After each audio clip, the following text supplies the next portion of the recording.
আসসালামু আলাইকুম। স্বপ্নকথা প্যারিস চ্যানেলে সবাইকে স্বাগতম জানাচ্ছি। আজকে নিয়ে এসেছি খুবই আকর্ষণীয় একটি সেমাই রান্না। ঈদের দিনে টেবিলে যদি এরকম একটি ডেজার্ট থাকে তাহলে বুঝতেই পারছেন সবার আকর্ষণ এই ডেজার্ট সেমাইয়ের উপরেই থাকবে। আর এটা এতটাই সুস্বাদু যে খাওয়ার পরে আপনার প্রশংসা না করে পারবেই না। তো এই ডেজার্ট সেমাইটা আমি যেভাবে করলাম, নিয়ে নিলাম 1 প্যাকেট সেমাই, লম্বা সেমাইগুলো। তো এটা আমি প্যাকেটে থাকা অবস্থায় ভেঙে ছোট করে নিব। তো ভেঙে ছোট করে নিয়ে আমি যেই হাঁড়িটার মধ্যে রান্না করব সেই হাঁড়িটার মধ্যে ঢেলে নিব। ঢেলে নিয়ে হাত দিয়ে আবারও ভেঙে একদম ছোট ছোট করে নিব, কারণ যতটা ছোট করা যায় ততটাই ভালো হবে এই ডেজার্টটি বানাতে। তো আমি সবগুলো ভেঙে গুঁড়ি করে নিয়েছি।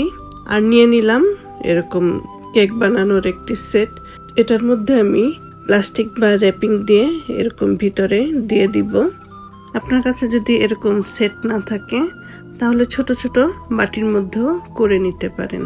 তো আমি সবগুলো করিনি, কয়েকটা বাকি রেখেছি, যদি লাগে তাহলে আবার করে নিব। তো এতটুকু পর্যন্ত আমি করে নিলাম। এরপরে এই সেমাইটা আমি চুলায় বসিয়ে দিব। চুলাটা এখনো জ্বালাইনি। তো সেমাইয়ের মধ্যে দিয়ে দিলাম 2 টেবিল চামচ ঘি, আর দিয়ে দিলাম 3 টেবিল চামচ গুঁড়ো দুধের পাউডার। তো এখন চুলাটা অন করে আমি এটা ভেজে নিব। তো এটা লো হিটে ভাজতে হবে, কারণ হিটটা হাই থাকলে দেখা যাবে সেমাইগুলো পুড়ে গেছে। তো লো হিটে আমি ধীরে ধীরে এই সেমাইটা ভেজে নিব। সেমাইয়ের কালারটা চেঞ্জ হয়ে আসলেই তখন আমি 1 কাপের থেকে একটু কম কনডেন্স মিল্ক দিয়ে দিব। কনডেন্স মিল্ক দিয়ে 7-8 মিনিটের মতন এই সেমাইটা ভেজে নিতে হবে। এর মধ্যে কোনো পানি বা লিকুইড দুধ দেওয়া যাবে না, এরকমই এটা ভেজে নিতে হবে। তো সেমাইটা আমার ভাজা হয়ে গেছে।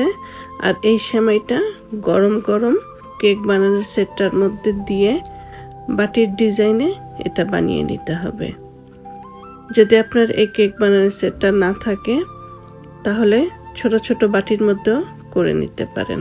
তো গরম গরম অবস্থায় আমি দিয়ে এই বাটিগুলো বানিয়ে নিচ্ছি। সব সময় ঈদের সময় আমরা একই টাইপের সেমাই খেয়ে থাকি। তো একটু যদি চেঞ্জ করা যায়, একটু ভিন্ন ধরনের টেবিলে পরিবেশন করা যায় সবার সামনে, তাহলে সবার আকর্ষণটাও বাড়ে আর দেখতেও বেশ সুন্দর লাগে।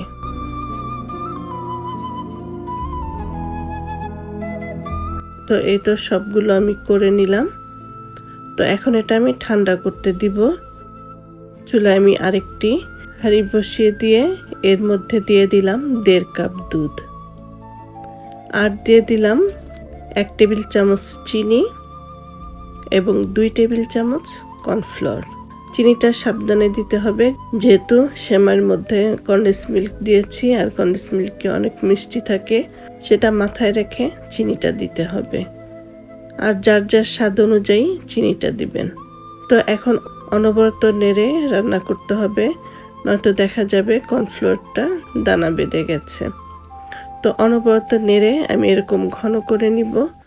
আর ঘন করে নেওয়ার পরে এটা আমি ঠান্ডা করে নিব। আর ঠান্ডা হলেই দুধটা জমে যাবে। বাটিগুলো যে ঠান্ডা করতে দিয়েছিলাম, তো এখন বাটিগুলো উঠিয়ে নিব আর সাইডগুলি হাত দিয়ে একটু ঠিক করে নিব। তো এই বাটিগুলি আমি প্লেটের মধ্যে দিয়ে দুধ আর কর্নফ্লাওয়ার যে মিশ্রণটা বানিয়েছি সেই মিশ্রণটা এখন বাটির মধ্যে দিয়ে দিব। আর দেখতে পাচ্ছেন এটার ঘনত্বটা কিরকম হয়েছে। ঈদে এরকম একটি সেমাই ডেজার্ট বানিয়ে সবাইকে চমক লাগিয়ে দিতে পারেন। অন্যান্য সেমাইয়ের থেকে দেখবেন সবাই এটার প্রতি আকর্ষণ বেশি, আর সবার আগে এটাই হাতে তুলে নিবে।